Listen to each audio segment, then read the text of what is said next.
aula de hoje, é sobre pinturas ao ar livre.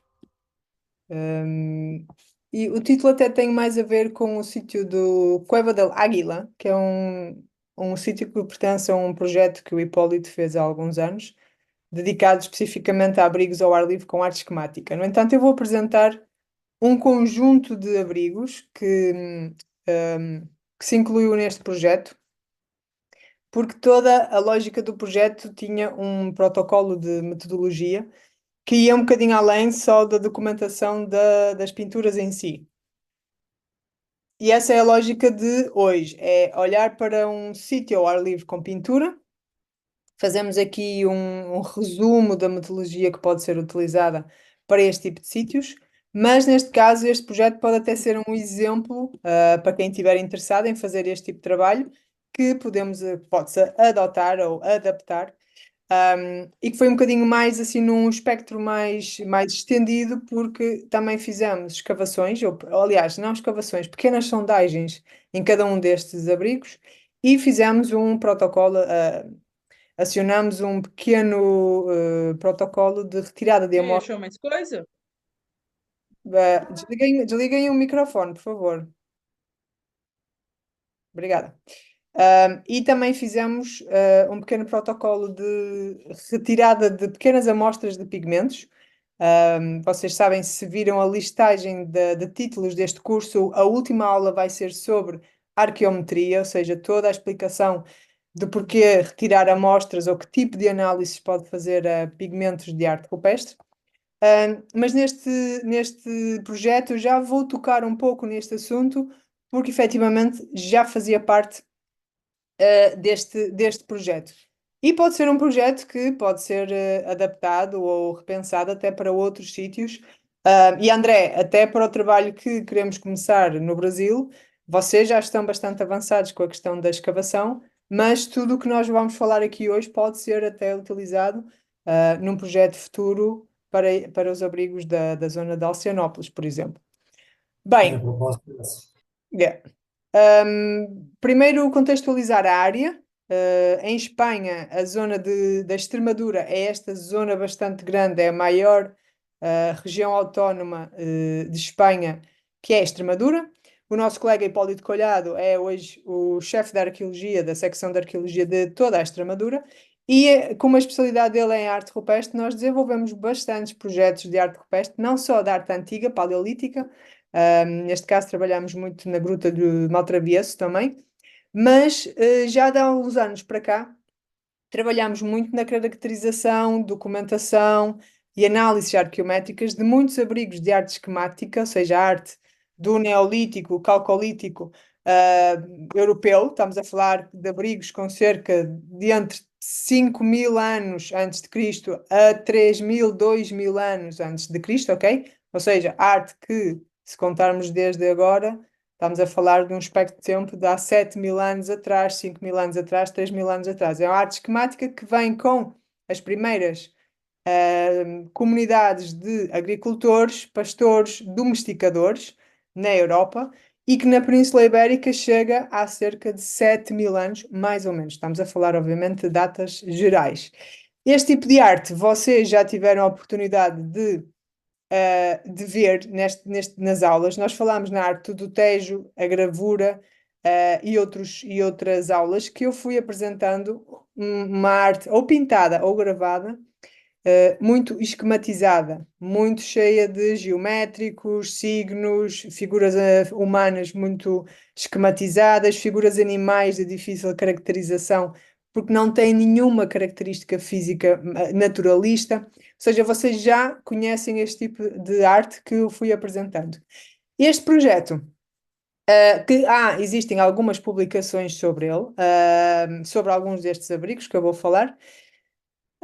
Começou por ser um pequeno projeto que se chamava O Contexto da Arte Esquemática na província de Badajoz. Então, Badajoz é ali, esta zona aqui que faz fronteira com Portugal, no sul de Portugal, e tem milhares, eu acho que posso dizer milhares de abrigos, ao ar livre com pintura esquemática. É uma área muito rica neste tipo de arte rupestre.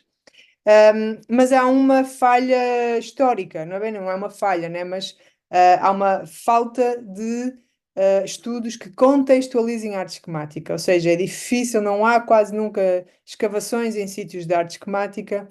É um tipo de arte que só conseguimos contextualizar a sua cronologia por comparação com material cerâmico, ahm, muitas vezes está associado a monumentos megalíticos, também há monumentos megalíticos que estão pintados com este tipo de arte, enfim, mas é raro encontrar um contexto, ou seja, um sítio, um abrigo destes que tenha material arqueológico em contexto de escavação.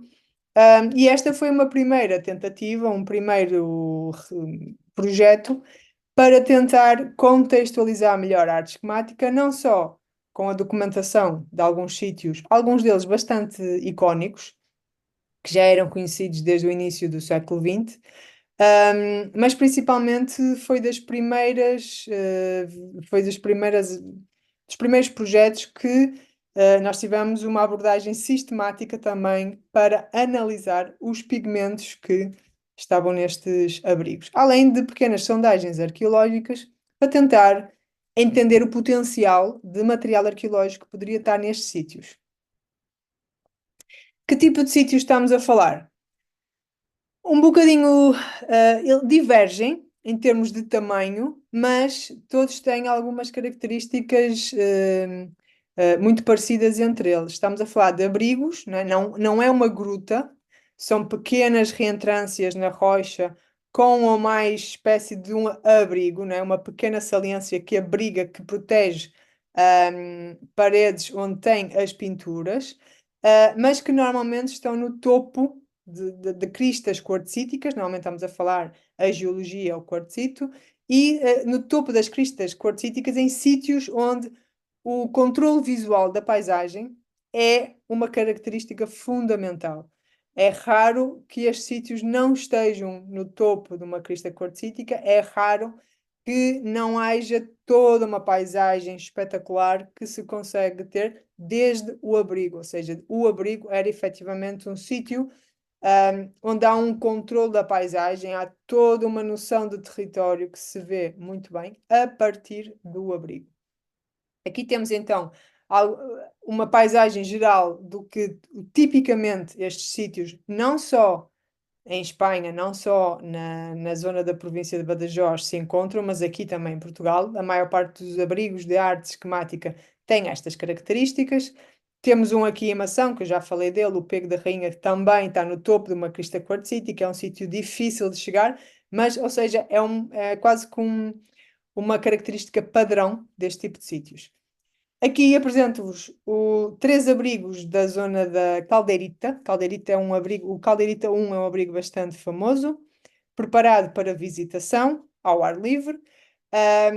E se estiverem mesmo interessados neste tipo de, principalmente para conhecerem um bocadinho melhor este tipo de arte, há um conjunto de livros publicados pelo Hipólito Collado, pelo José Júlio, que estão gratuitamente depositados no ResearchGate, por exemplo, que vocês podem fazer o download e que realmente mostra-vos muitas das características típicas da arte esquemática daqui da Península Ibérica.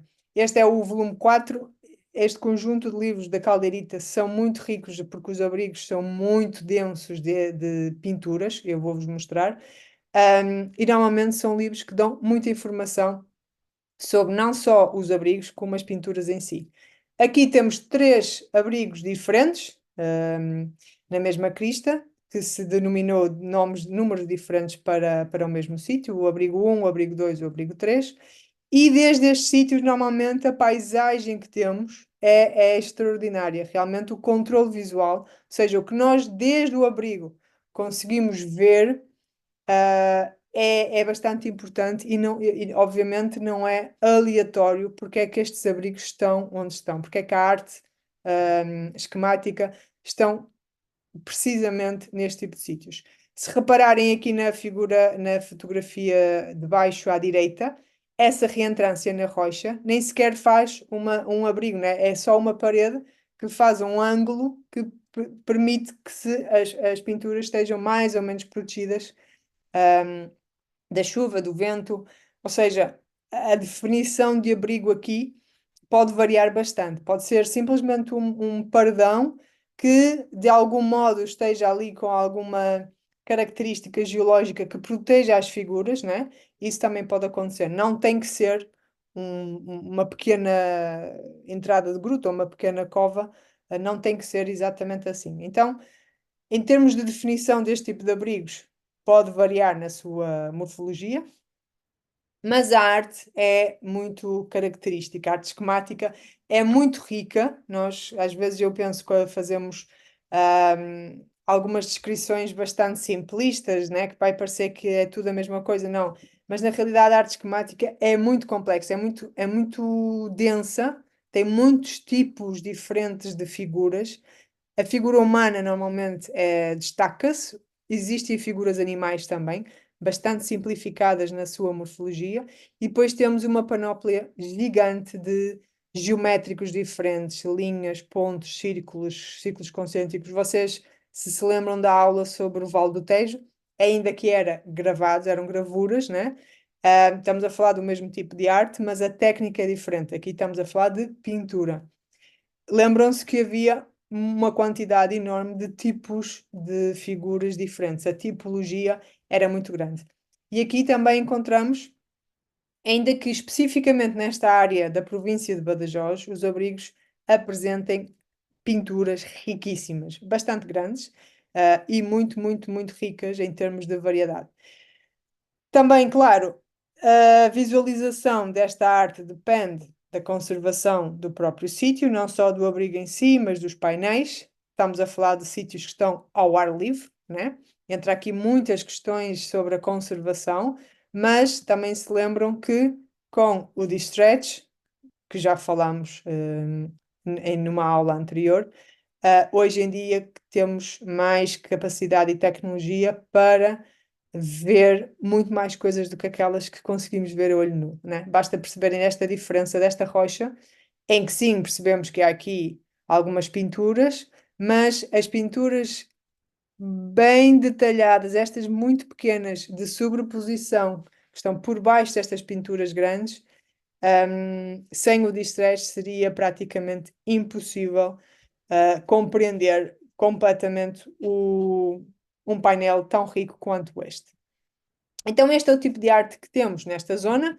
Pode variar de tamanho, estamos a falar de coisas bem grandes, às vezes até com quase 1 metro de altura, para pinturinhas bem pequenas, ou seja, não há um padrão assim definido em relação à arte esquemática, há sim uma simplificação das suas características. As figuras humanas são muito simples, as figuras animais ainda mais. Se repararem esta figura aqui do meio, eu faria uma interpretação de figura de animal, apenas uma linha a definir o corpo e patas. Mais patas do que deveria, não sei se de propósito ou não, mas, por exemplo, é um tipo de figura que normalmente é interpretada como um animal. Qual? Não sabemos.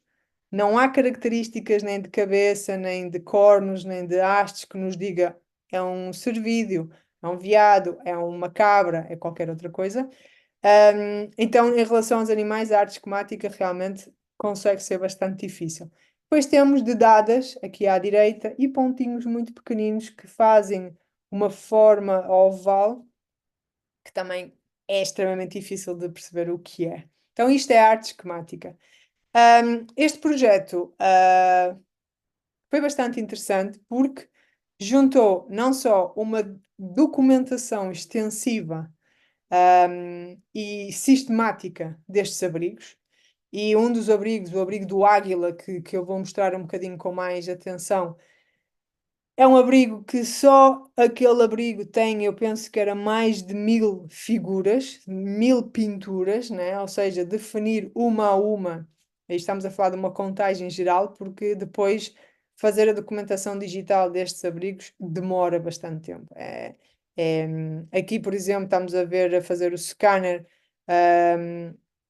de alguns dos painéis do abrigo da Caldeirita. Se virem os livros da Caldeirita que eu há pouco apresentei, realmente para fazer a montagem fotográfica de um sítio deste já fica completamente mais difícil. Com fotogrametria ajuda bastante.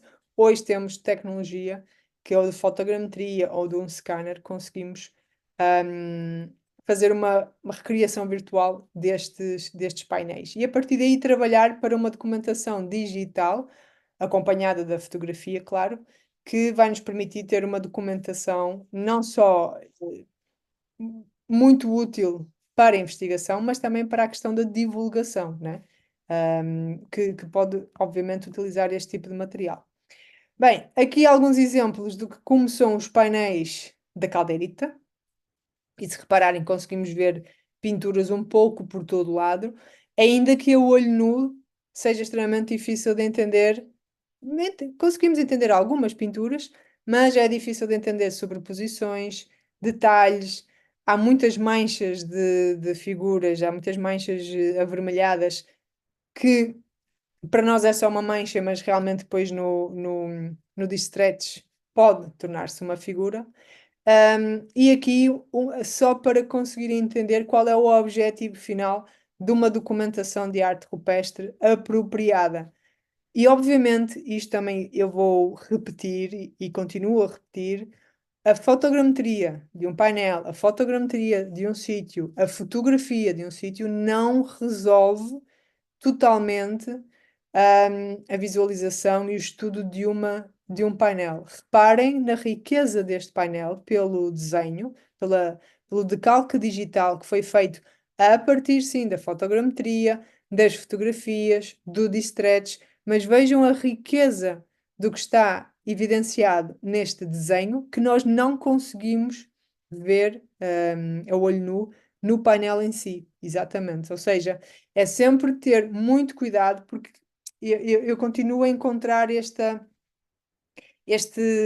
enfim, não é um equívoco, mas é uma ideia de que a fotogrametria pode resolver tudo. Faz-se uma fotogrametria do sítio, a documentação está feita. E não é assim. A documentação tem vários passos em que a fotogrametria é uma ferramenta muito útil, diga-se de passagem.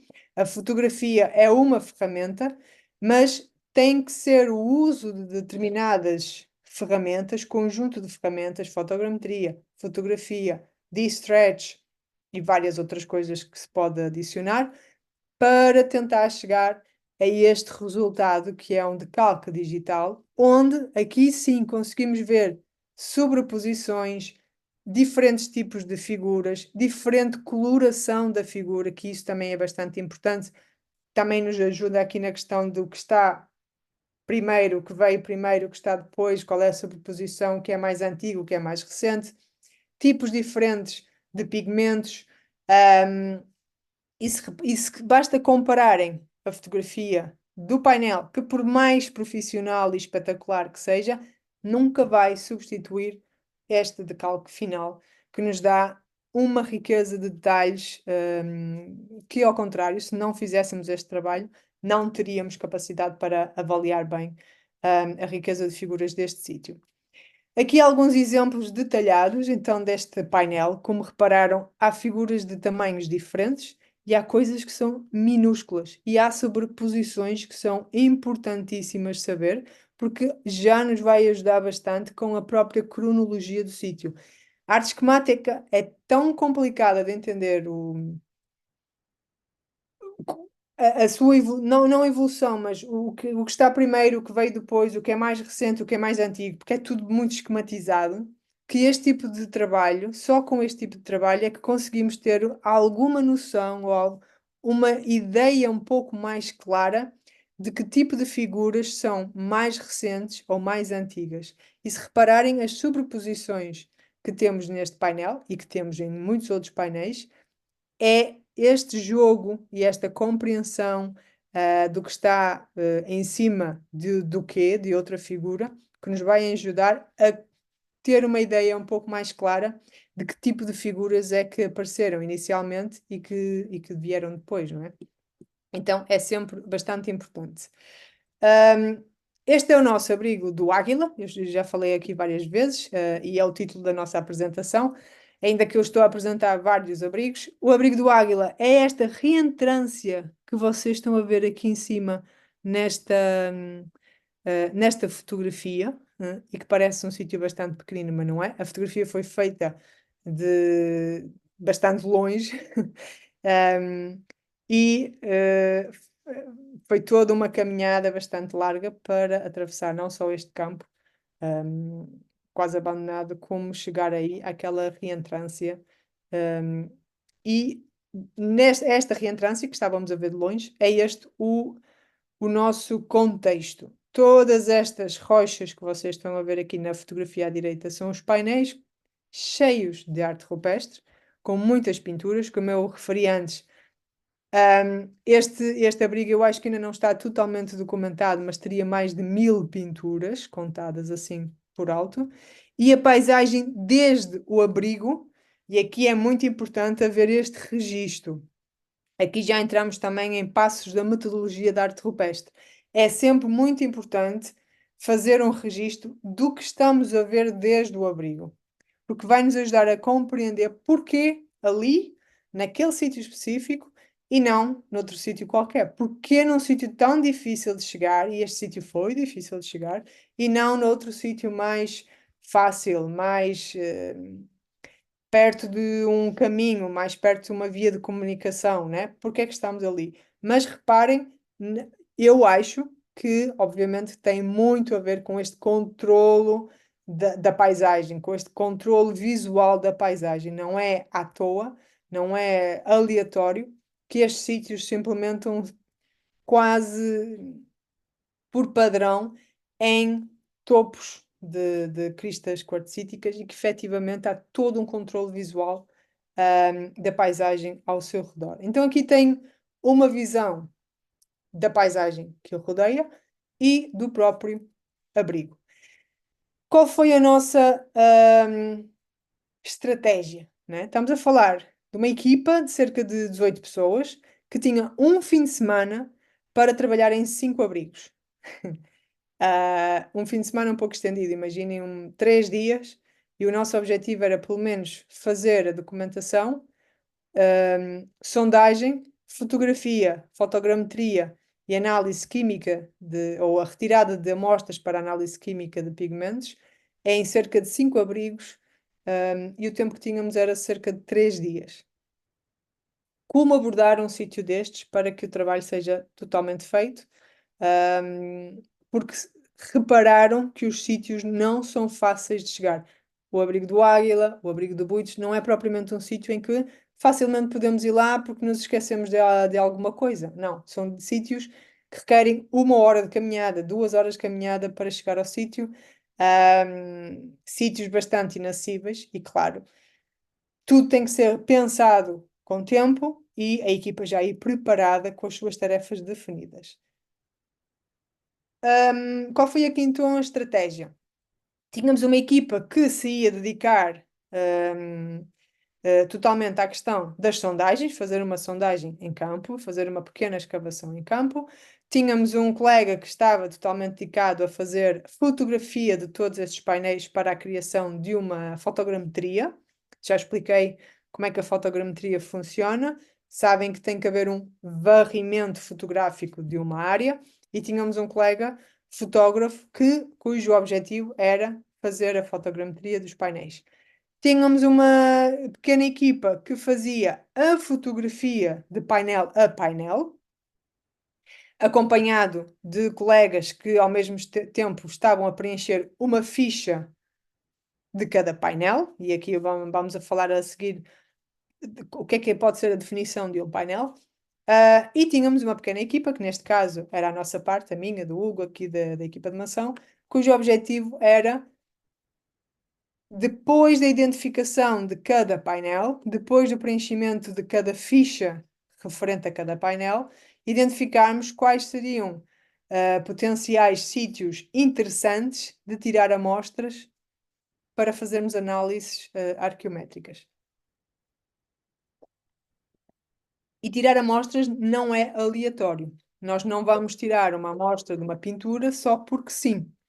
Há um contexto, há um conjunto de questões científicas que temos que fazer, primeiro para que justifique a retirada de amostras. Porquê é que vamos tirar amostras deste sítio? Porquê é que é importante? Será que conseguimos retirar mais informação detalhada e importante deste local? há diferentes tipos de pinturas, há diferentes colorações, há sobreposições que é interessante saber do que é que são feitos, se os pigmentos são iguais ou não. Ajuda a definir a cronologia das pinturas.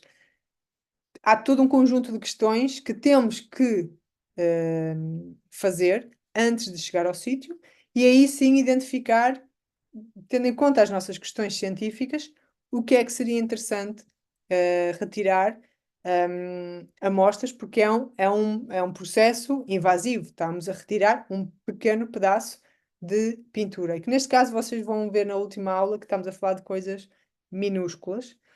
Mas mesmo assim, em termos de conservação, estamos a fazer um método invasivo de retirada de amostras. Então, não pode ser aleatório e as questões não podem ser formuladas depois de retirarmos as amostras. Primeiro fazemos as questões, ahm, retiramos consoante as nossas necessidades científicas de questões que estamos a fazer e trabalhamos a partir daí.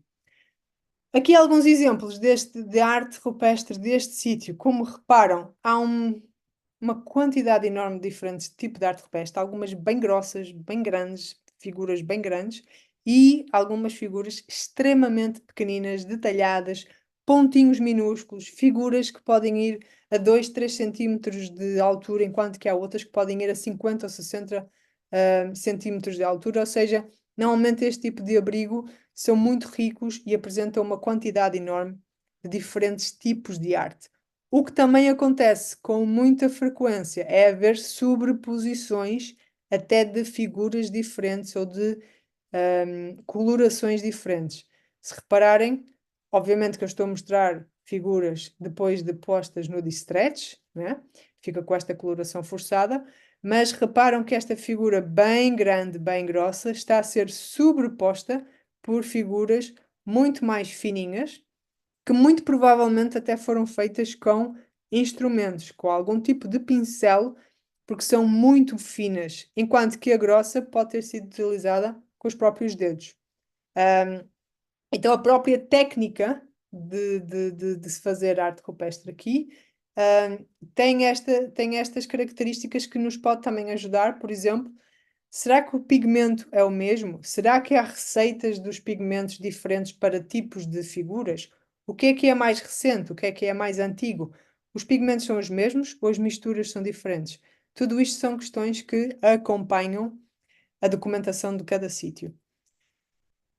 Agora, metodologia de documentação perante um sítio de arte rupestre pintado. É preciso definir painéis, né? Não vamos tirar fotos aleatórias. Não isso fazemos o varrimento de fotos para a fotogrametria. Depois, o que é necessário? Definir os painéis, quantos painéis existem aqui. A definição de painel, sim, é um bocadinho subjetiva. Normalmente, nós utilizamos as fraturas como divisão de painéis. Eu vou definir mais ou menos o tamanho base de um painel, e vou definir que desta fratura a esta fratura é um painel, é uma zona, não interessa o que se queira chamar, ok? Um setor, uma zona, um painel, depende da nomenclatura, não importa. O que importa é que desde a esquerda para a direita de um abrigo se defina bem todos os painéis, onde começa e acaba um painel, e se faça uma documentação fotográfica, não se tocam em pinturas. Lembram-se que até há pouco tempo, às vezes ainda vemos que há quem ainda use plásticos por cima da pintura. Não se põe plásticos em cima das pinturas. Hoje em dia não há nada que justifique usar plástico em cima das pinturas, porque toda a documentação já é possível fazer apenas através da fotografia. O que é importante utilizar? Fotografia com e sem escala.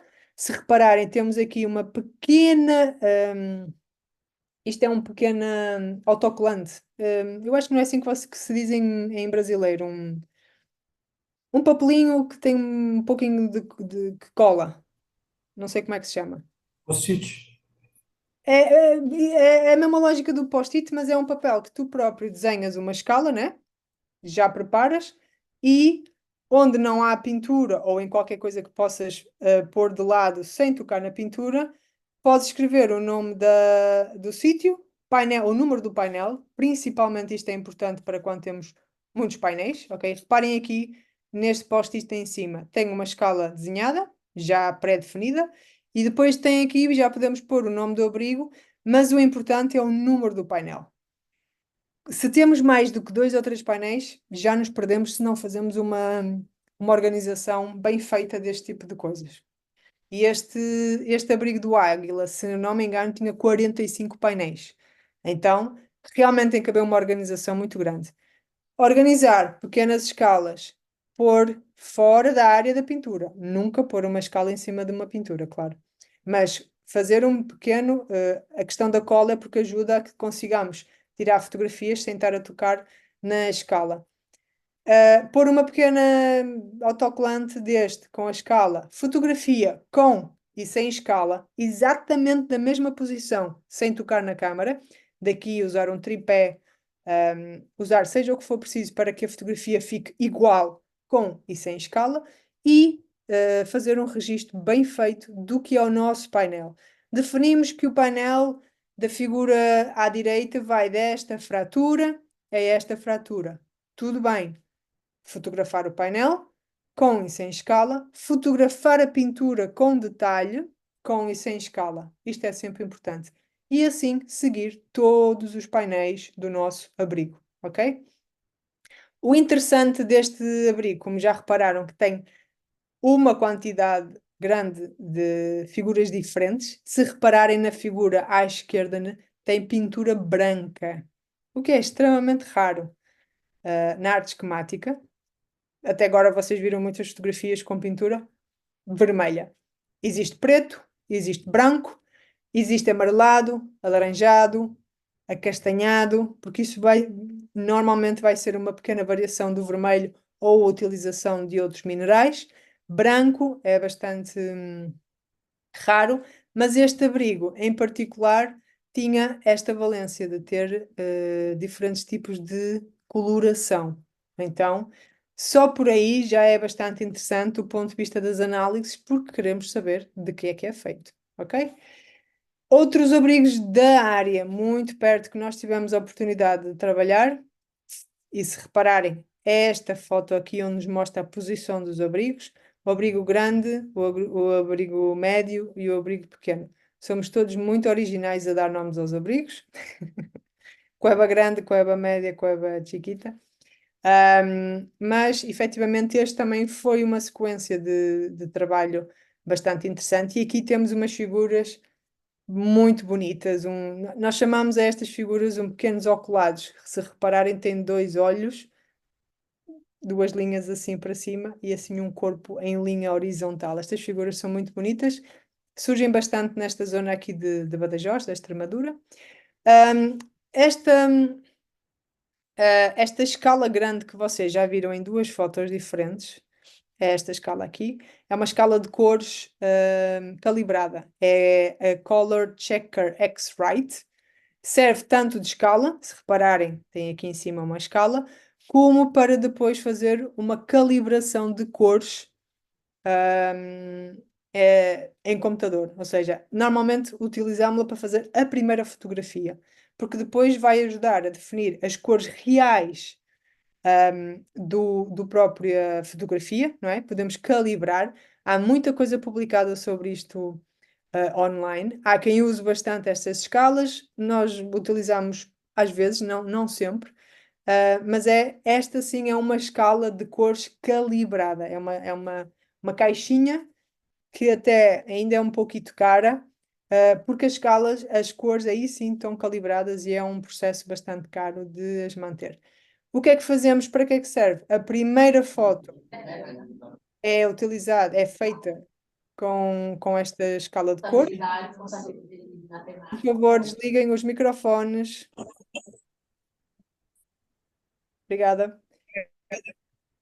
Microfones ligados ainda. Eu não sei se consigo controlar daqui o microfone. Ok, acho que sim. E então serve para depois, num processo no computador de abrir as primeiras fotografias, fazer-se uma calibração das cores.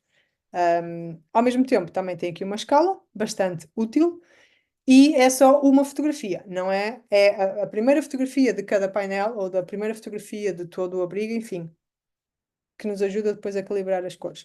O que é importante?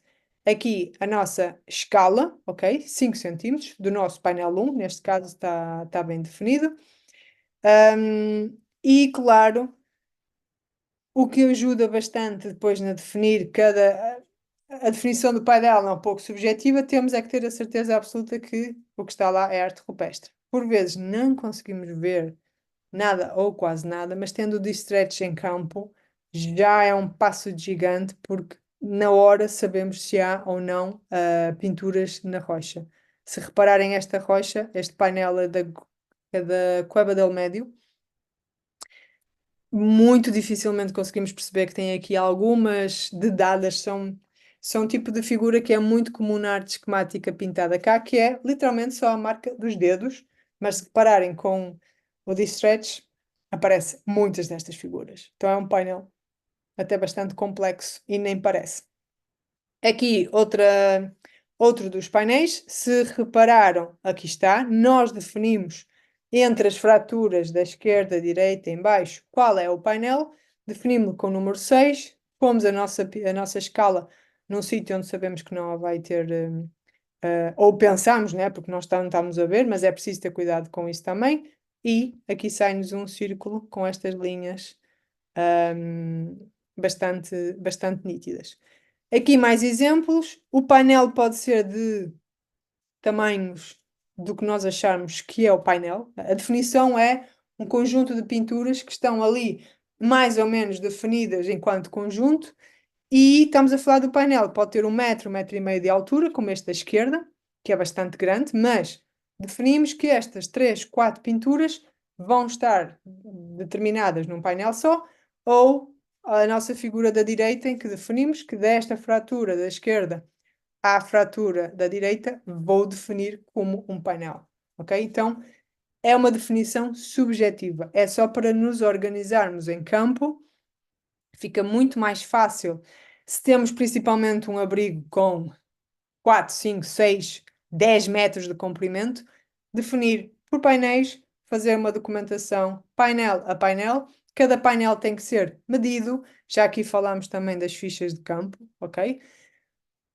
Medição do painel, que tipo de geologia é, qual é o estado de conservação, tamanho do painel, seja o que for que arqueologicamente seja interessante ter numa ficha de campo, entra aqui também. É exatamente o mesmo método, que queremos utilizar. Aqui um exemplo de pintura preta, bastante rara também na arte esquemática.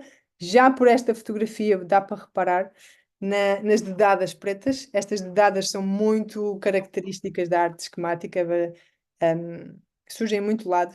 Nós chamamos dígitos, dígitos porque literalmente é um dedo com tinta e tocaram na parede. Aqui está em preto, se repararem, muitas destas dedadas estão assim escuras.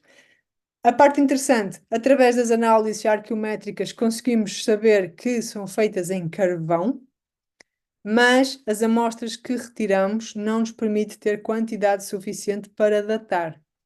Ou seja, na nossa última aula, quando falámos de análises, é preciso terem atenção que muitas vezes a teoria é muito boa, é carvão, podemos datar, mas na realidade depois a questão da absorção da parede em relação ao pigmento não nos permite retirar quantidade suficiente de amostra para que seja, por exemplo, datada. E neste caso aconteceu isso. Tentámos retirar a amostra para datar, mas não era uma quantidade suficiente para conseguirmos uma datação, ainda que sabemos que são feitas em carvão, né? Ou de carvão. Muito bem. Questões importantes em relação a todos estes abrigos, não só para a documentação digital, mas para a questão das análises arqueométricas, né? As técnicas de execução são muito diferentes, como já vimos figuras bem grossas que parecem ter sido feitas com os dedos da mão, figuras bem finas que parecem terem sido feitas com algum tipo de pincel ou algum tipo de instrumento, não sabemos. Tipologias muito variadas, coisas muito lindas, figuras espetaculares, como esta aqui de baixo, os nossos oculados, que estamos a falar de uma figura que que não deve ter, eu acho que se tivesse 10 centímetros é muito. Há pormenores dos olhos, do corpo, destas linhas tão fininhas, que obviamente teve que ser envolvido algum tipo de instrumento bem fino na sua execução. Enquanto que outras figuras parecem ter sido feitas com os dedos da mão, bem grosso, né? Até encaixa bem com o tamanho dos dedos de uma mão, e as cores diferentes que fomos observando. Pintura em vermelho, pintura em amarelo, pintura em branco, pintura em preto, variação do vermelho, que aí pode ser uma questão de conservação, castanhos alaranjados ou não, pode ser até outro mineral que tenha sido utilizado para fazer o pigmento. E bastante importante, não só na documentação digital, ter atenção, mas para as questões científicas em relação às análises de pigmentos. Sobreposições. O que está em cima é mais recente. Quão recente é? Foi feita ao mesmo tempo e puseram por cima? Foi feita muito tempo depois e o pigmento é diferente? Se repararem aqui nesta figura da direita, esta foi uma figura que eu acho que nós até analisamos. O pigmento é muito mais escuro do que a figura que está por baixo. Se repararem, este círculo que tem, parece uma cruz no interior, mais escuro, está por cima de outra figura mais circular, que nota-se bem que está por baixo e que é mais clara. Um tom de cor bem mais claro do que o círculo vermelho. Então, tudo isto é importante para não só a documentação, mas também para a questão das análises que se requerem fazer. Aqui a questão do painel, como eu estava a explicar, o importante é a vossa própria definição, ok? Neste caso, imaginem, aqui foi fácil, temos aqui uma fratura, este pedaço de pedra destaca-se, ok? Não tem que ser uma pedra destacada totalmente, nós podemos dividir pode haver um painel em que nós decidimos dividir a parte superior e a parte inferior em painéis diferentes, não importa. O que importa é que haja uma definição, uma organização. Se repararem aqui na nossa escala, está escrito o número 9. Ao lado ainda se vê ali o restinho do 7. Por baixo vê-se outra escala ali embaixo, ou seja, é o outro painel. O primeiro passo é definir os nossos painéis, a quantidade de painéis, e depois, em modo sistemático, fazer fotografia do painel.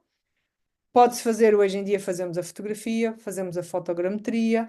A fotogrametria hoje até já se faz com telemóvel de uma maneira muito mais rápida e fácil, mas fica um bom registro. Faz-se então a fotografia do painel inteiro, das figurinhas com detalhe. Porquê? Porque depois o Distretch vai nos ajudar a fazer todo um conjunto de visualizações, né? Vamos conseguir visualizar pormenores que, se repararem, é quase impossível na fotografia somente. Aqui um exemplo, conjunto de painéis, né? Nós poderíamos ter definido toda esta primeira rocha como um painel. Sim, mas ia ser muito mais difícil trabalhar com um painel tão grande. Depois, por exemplo, no Photoshop, na documentação digital, eu e nós, em campo, decidimos sempre fazer painéis mais pequenos, aproveitando as fraturas das próprias rochas, aproveitamos e fazemos painel 9 por baixo, painel 10, painel 11 e assim sucessivamente. É muito mais fácil de lidar, tanto informação como depois no computador, do que fazemos painéis gigantescos, que depois é muito difícil de ver os pormenores daquilo que temos. A fotografia digital, ou seja, a documentação em campo digital, sem tocar nas pinturas, tem que ser feita, ok? Aqui o nosso painel 12, exemplo, com uma figura. Nós chamamos a isto os ramiformes, forma de um ramo. É uma figura, normalmente é interpretada como uma espécie de figura antropomórfica, uma figura humana com vários braços, várias pernas, enfim. Muito típica da arte esquemática aqui de Portugal e de Espanha. Linhas, pontos, mas estão a ver como estamos a definir os painéis. Este é o painel 15, aproveitar fraturas. Aqui temos três tipos de painéis. Se repararem, temos duas linhas à esquerda, uma pinturinha em baixo no meio, uma linha horizontal em cima. Podíamos ter definido isto como um painel só? Sim, mas ia ser muito mais difícil no computador trabalhar este painel tão grande. dividimos em três. Onde há pintura, definimos o nosso painel. E utilizamos as fraturas para fazer a medição do painel. E assim fica bastante mais fácil. O que é importante também? Fazer fotografia de conjuntos de painéis, ok? Neste caso, dividimos todo este abrigo, dividimos-lo em duas zonas, zona 1, zona 2. Zona 1 tinha uma quantidade X de painéis, a zona 2 também.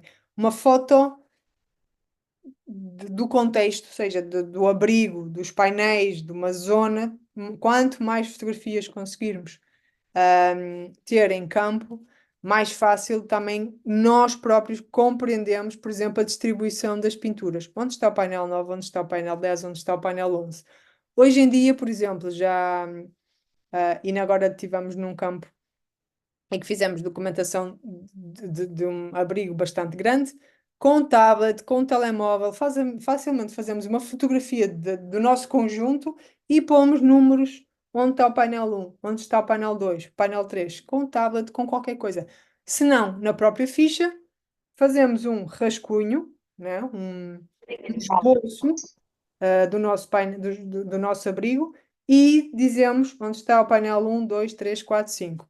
Porque depois em laboratório vai ser muito mais fácil trabalharmos com esta informação, até por nos orientarmos onde é que estão as pinturas e conseguirmos até pôr as pinturas depois trabalhadas num painel corretamente. A questão da escavação ou das sondagens, não era bem uma escavação, foi uma pequena sondagem em cada abrigo, foi bastante importante. Nunca se tinha feito sondagens neste tipo de abrigos. Não conseguimos encontrar material praticamente nenhum. Caldeirita, o sítio de Caldeirita, sim, tinha um pequeno conjunto de material lítico. E se não me engano, algum desse material até tinha restos de pigmento. Mas eu não posso precisar, mas eu penso que sim. Nestes outros abrigos, que eu saiba, nós não foram encontrado nenhum tipo de material lítico, enfim, mas foi um início de tentar contextualizar este tipo de arte rupestre. Aqui o abrigo do Buitres, abrigo de Buitres 1 é bastante famoso, é um conjunto de abrigos que se chama de Buitres. Buitres são abutres. Este em particular já tinha sido documentado pelo abade Braille, Henri Braille, no início do século XX, se não me engano, 1916. E é muito interessante ver, comparar os desenhos dele com as nossas documentações em dia, até por uma questão de conservação, perceber que nível de conservação têm estes sítios do que se vê ainda hoje e do que se via há 100 anos atrás. Então, uma boa documentação também vai ajudar muito nessa monitorização da conservação dos sítios. Aqui algumas das pequenas sondagens, literalmente uma pequena sondagem, 1 metro por 1 metro, que fizemos em vários destes sítios. E algum conjunto de líticos, eu penso que este é da calteirita, que foi encontrado em contexto do abrigo esquemático, que é bastante interessante e que realmente adiciona uma camada de informação também bem interessante, até para tentarmos contextualizar este tipo de indústria lítica, qual a cronologia em que nos ajuda, enfim, muita informação que também nos ajuda a ter uma ideia mais clara de quando é que se esteve aqui.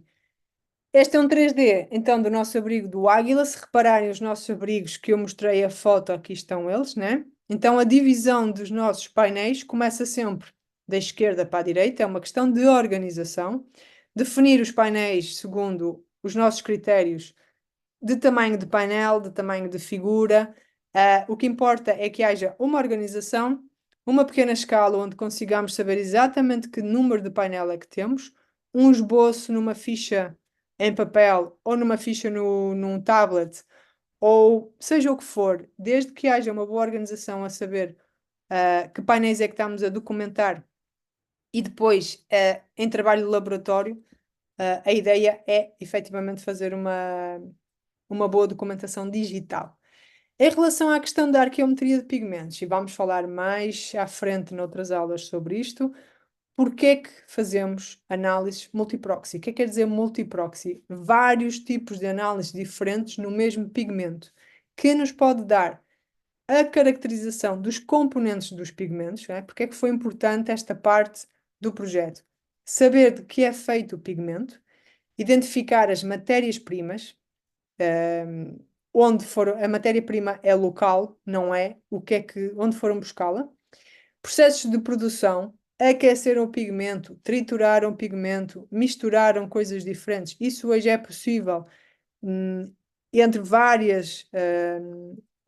entre vários métodos diferentes, tentarmos compreender. Técnicas de aplicação, foi utilizado com os dedos, com a mão, com algum instrumento. Há restos de algum instrumento no pigmento, isso também é possível de ver.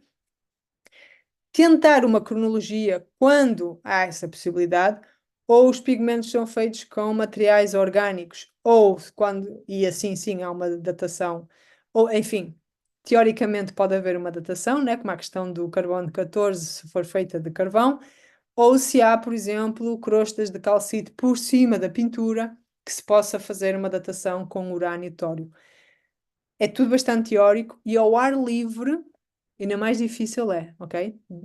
Nós já temos alguns resultados de alguns abrigos, incluindo até, por exemplo, da Serra da Capivara, utilizamos urânio e tório para fazer datação de duas ou três pinturas em dois abrigos, mas claro, sempre pensando que em gruta costuma funcionar bastante bem. Ao ar livre, há um conjunto de erosão, do vento, da chuva, de vários problemas de conservação que podem atrapalhar este método. E, claro, a partir destes resultados, pensarmos em medidas de conservação. Essa eu acho que é uma parte muito importante. O que fazer com estes dados? Não só a questão científica, que é muito interessante saber do que é feito um pigmento, se foram feitos com orgânicos, o que é que misturaram, mas pensar em medidas de conservação para estas pinturas. Porque as questões científicas que eu tinha falado um pouco antes, em relação aos pigmentos, há ou não associação a contextos arqueológicos? Qual é a sua localização geográfica e se há diferentes cores? Há sobreposições, variedade de colorações, variedade de técnicas, variedade de figuras. Quais são as nossas questões científicas? O que é que queremos saber? Porque é interessante saber que há diferentes tipos de cores, de que é feito? Enfim, o conjunto de perguntas científicas tem que ser feito antes de fazermos as análises, ok? O outro espectro do estudo que pode ser interessante, que eu vou falar também um pouco mais na última aula, é a questão dos líquens, dos fungos que todos estes sítios costumam ter e que atacam estas pinturas. Nós tentámos fazer alguns trabalhos em relação aos biocolonizadores, ou seja, fungos, líquenes, e há uma quantidade gigante deste tipo de material, numa perspectiva de conservação, tentar trabalhar com este material também pode ser uma expectativa bastante grande e bastante boa em relação à conservação dos abrigos com pinturas. E qual é o objetivo final depois de todo este trabalho em campo? Efetivamente, em laboratório, há todo um conjunto prático, de trabalho, não só com as fotografias originais, mas com as fotografias do Distretch. E a ideia é, com o Distretch, com as fotografias originais, ir tentando remover tudo o que não é a pintura para ficarmos com as pinturas, mas trabalhá-las uma a uma, que é para termos uma noção bem clara das sobreposições, por exemplo, como exemplo aqui neste painel. E digo-vos já que esta parte prática dá muito trabalho e realmente é preciso ganhar experiência, é preciso passar muito tempo. Isto é todo um outro curso prático que se pode fazer para ensinar a trabalhar com pinturas, por exemplo, no Photoshop, que é o software que costumamos utilizar, trabalhar a pintura, tirar cada uma destas pinturas uma a uma, verificar as cores, tentar perceber as sobreposições, e este é o objetivo final. Já vos mostrei este painel, vou-vos mostrar mais alguns. Realmente, pintura a pintura, com a ajuda das fotografias de detalhe, dos distretes das fotografias de detalhe, das fotos de painéis. Há todo um conjunto de coisas que depois vão trabalhar em camada para até termos este resultado final. E o que é que temos aqui? Não só as pinturas, mas se repararem, a cor diferenciada entre as pinturas, como estão mais ou menos na fotografia original. Temos a definição das fraturas principais da rocha. Muitas vezes isto é importante para se perceber a distribuição de pinturas nos painéis. A nossa escala, porque a escala temos de ter sempre uma noção do tamanho das coisas que estamos a falar, né, e a mostrar. É uma documentação arqueológica.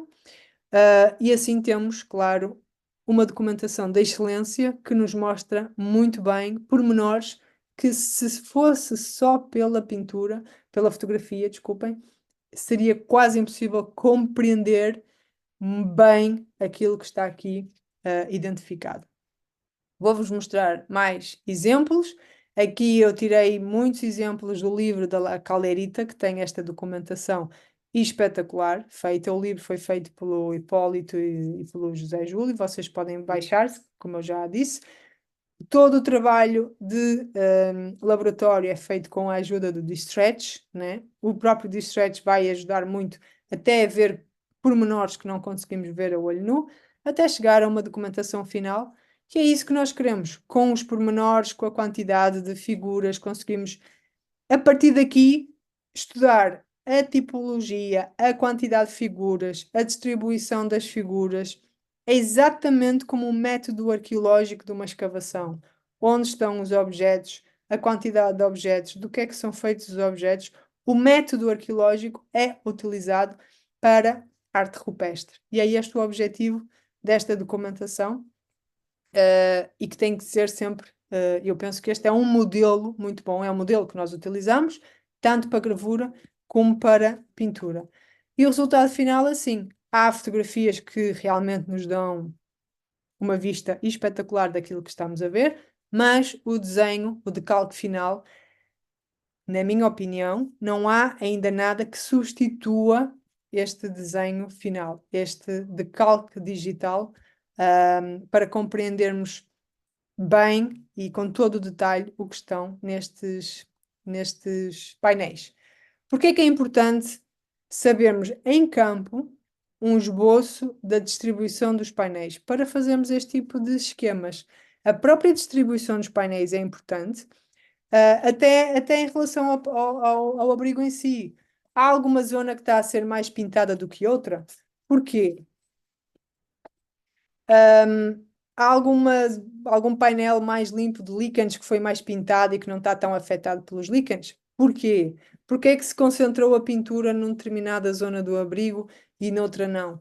Enfim, há um conjunto de questões que se podem levantar sabendo a distribuição de pinturas nestes abrigos.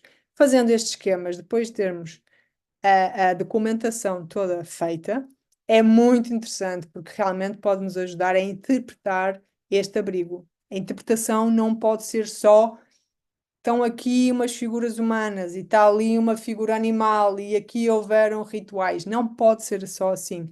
Há todo um trabalho arqueológico de distribuição dos painéis, de estudo da tipologia, de estudo dos pigmentos, que tem que ser feita antes de avançarmos para uma interpretação. Ok? Bem, ahm, consegui fazer uma horinha certinha. Espetacular.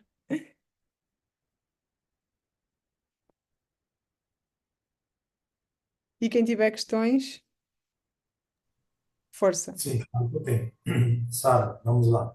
força. Eu vi em uma das fotos dos primeiros slides duas sondagens de 1 metro quadrado. Uhum. Essas sondagens, elas são diagnósticas, né? Ou Sim, seja, elas são simplesmente para eu fazer, enfim, uma... Já passou? Já passou lá em cima? Não, lá em cima. Sobe, sobe, sobe, sobe. É o opa, quarto slide. estou no topo.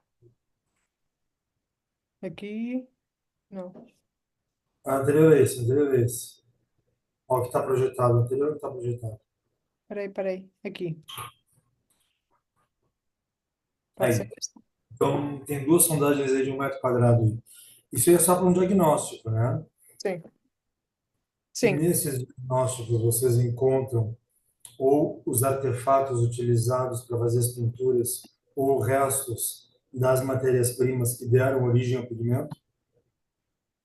Neste caso, nestes dois abrigos, não encontramos nada. Na La Calderita, o material que eu mostrei é deste abrigo da La Calderita, este aqui, que tem toda a documentação feita, publicada. Este sim deu este material lítico, que ajuda em relação à questão do diagnóstico. E eu penso que foi em La Calderita que até havia restos de pigmento nos líticos. Ah, nos líticos. Uhum. O que é muito Porque isso interessante. para nós é muito importante, porque a gente está escavando a gruta da mesa lá e a gente está encontrando, primeiro, muito pouco lítio. Não é? Claro, a gente está nos níveis proficientes. A gente está em 50 centímetros só. Né? Uhum. A gente sabe que a ocupação desses abrigos pode chegar a 12 mil, Certo, talvez mais. certo. Então a gente está no começo da escavação. Mas, e o material lítico é bem simples também. Aí tu está trabalhando com algumas lâminas, né, algumas lascas, e o nosso material não é muito melhor que esse também. Mas aí a pergunta é essa, né? Se existe uma associação entre o material arqueológico escavado e as pinturas. Então, eventualmente pode ter ou não. Exatamente, exatamente. Temos tido Certo. bastantes abrigos sem nada, nada, nas sondagens diagnósticas, ok? Uhum. Caldeirita, sim, deu alguns líticos, estes líticos bastante interessantes, com restinhos de pigmentos alguns, o que é inédito. Mas, por exemplo, há muita do meu trabalho de construção da cronologia da arte esquemática do Tejo para as gravuras tinha a ver com publicações em que se encontras, por exemplo, restos de cerâmica. A cerâmica do Neolítico Antigo é decorada, que tipo de decoração é que tem, se está em contexto de abrigo, ajuda bastante. Mas a cronologia da arte esquemática neste momento é este jogo de comparação com coisas que aparecem pintadas ou gravadas ou postas na cerâmica, principalmente o que nós achamos que são os mais antigos, os ramiformes, estes oculados, os sóis, isso tudo aparece na cerâmica, né? Ajuda bastante. Mas normalmente são sítios onde não há grande contexto arqueológico. Alguns dos seres humaninhos que tu mostrou logo nos primeiros slides é absolutamente igual ao Templo dos Pilares. Você É. vai ver lá, Então, são é figuras absolutamente. tipificadas um pouco por todo o mundo. Vamos ter isso tipificado um pouco por todo o mundo, a arte esquemática com as figuras humanas. Ah, Eu gosto de falar isso na aula, porque na verdade às vezes o pessoal vem com uma ideia de fusionista, de dizer, ah, não, o pessoal, né, cruzou o oceano para pintar lá. Não, isso aí é geral em sim, todos figura os. humana vai ser básico. É o corpinho, os braços e as pernas. E também se pode, a questão do círculo aparece um pouco no mundo inteiro ao mesmo tempo. Há figuras que são muito típicas, as mãos em negativo, as mãos em positivo, vai aparecer no mundo inteiro, até ao mesmo tempo ou diferentes cronologias. Mas há coisas que são inerentes ao ser humano, às formas que ele vai representar. Eu, né? Vai ser semelhante porque é o mesmo cérebro a resolver os mesmos problemas, a encontrar as mesmas soluções, quase, digo eu. Mas sim, não, não temos muito material associado a estes abrigos, por agora.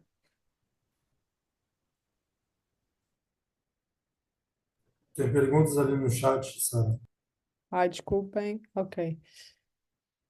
Aquelas figuras como uma régua e os pontos. Uf, se me disserem que tipo de figuras, régua e ponto. Também se parece com algumas inscrições daqui. Sim, é. Há figuras que vai ser muito fácil de encontrar em qualquer parte do mundo. Linha, ponto, mão, círculo. São gerais, são do cérebro do ser humano em qualquer parte do mundo. Não, não vamos fugir muito. As mãos também, há coisas muito, muito, muito parecidas, né?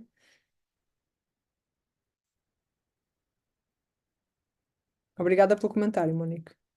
E Leandro também. Obrigada. Mais alguma questão? Sara, a nossa próxima aula, então, para avisar os colegas, Sim, a nossa próxima aula é dia 23 de 9, 23 de 23 de setembro, daqui a né? 2 semanas, certo? É uma segunda-feira, 23 de setembro. sobre a Gruta dos Coral.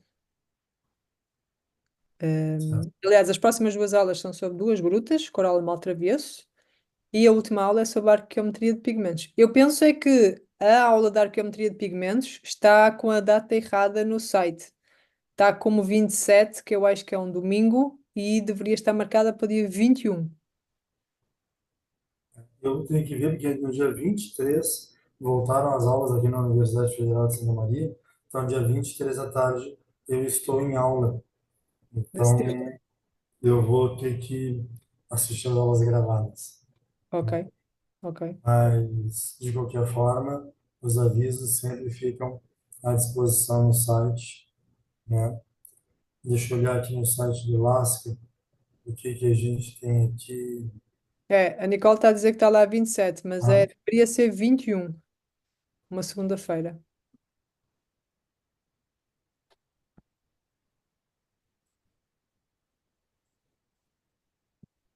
23/9, É, 23/9, sim, mas uma segunda-feira. a última, Depois, 7 de outubro. E aí a última aula, então, é que tá errado, então, que não tá. é 27 de outubro, então, vai ser dia 28. Mas a gente corrige Preferem isso com 28? Ela devia estar no dia 21. Preferem no dia 28? Está tudo ok. você que sabe, você que manda. Pode ser 28. Então eu mudo aqui também. É, Você que 28. manda. Muda. Você Ah, que manda. pomos Isso aí 28. a gente avisa os colegas.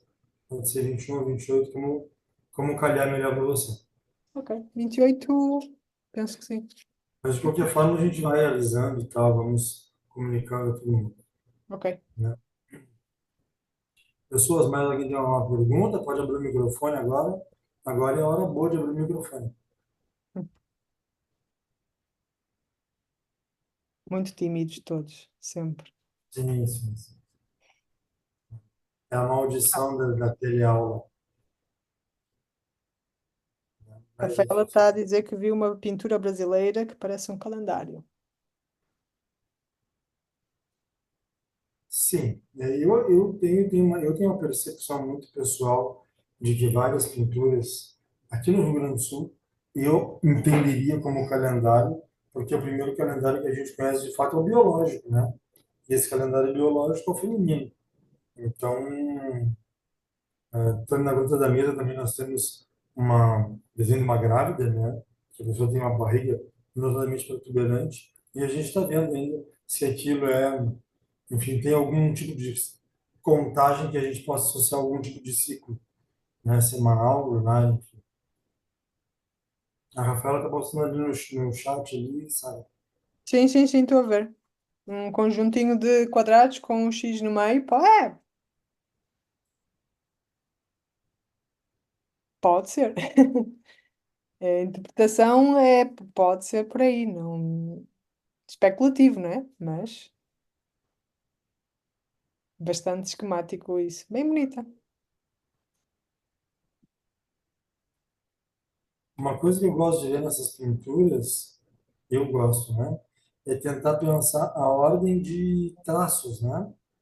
Porque você vê no centro dela, mais para baixo, uns quadrinhos não riscados com X, que talvez tenham sido feitos a posteriori, né, em Tem, relação aos últimos horizontais com o X interno, né? Então sim, dá tem, para pensar que foram colocados a posteriori, né? sim, e tem ali um conjunto no meio que tem uma coloração diferente. Isso é interessante. Pode ter sido Também. posta depois ou há ali diferentes utilizações de pigmento.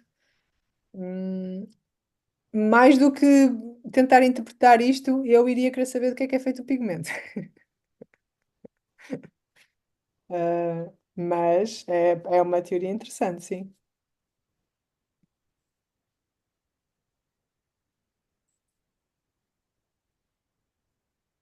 É bastante curiosa também, certo? Mas muito bem, é assim é que é. Ver arte rupestre, fotografar arte rupestre. É esse o exercício. Mais alguém? Questões?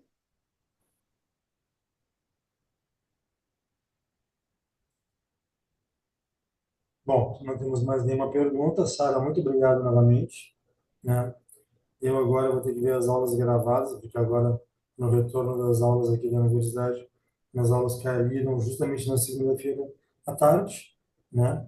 Então, próximas aulas, provavelmente eu estarei ausente. Mas eu acompanho a aula depois, gravada, e o pessoal pode fazer pergunta e tal.